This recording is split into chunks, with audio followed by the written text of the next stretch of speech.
The Republican National Convention this year kicked off in the shadow of an assassination attempt against Donald Trump, but that didn't deter Trump from showing up or Republicans from holding their first large-scale in-person convention since 2016, and it's been absolutely jam-packed and it's been quite eventful so far. On Monday, Trump was formally crowned the Republican nominee for president. We've known for quite a while he's had sufficient delegates since March, so we've known that he would be the nominee.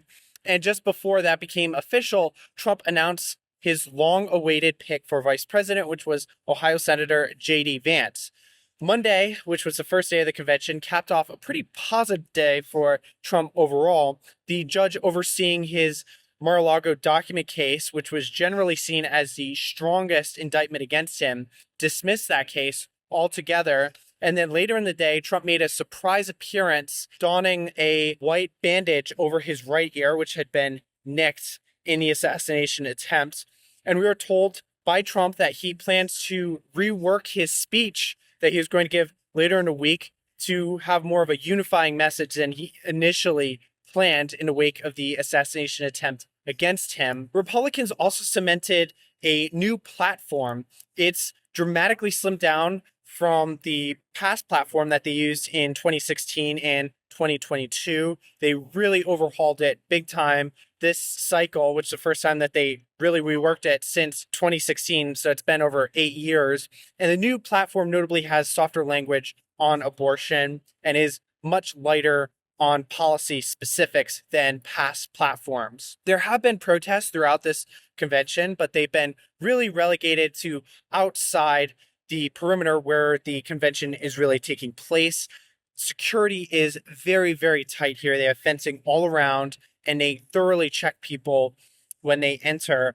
And there are very few checkpoints to get in. So very tight security here. But there have been a few incidents that we have found out about. One occurred recently where there was a man wielding a knife who was shot by security because he posed a threat, we were told. There was a congressman from Wisconsin who claimed that he was assaulted by a protester just outside the convention.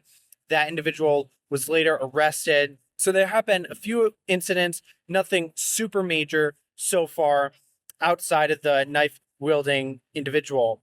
Now, overall, politically, Republicans have been really optimistic here and really energized about their prospects in this election. There's really a strong sense that they're in for a strong performance come November.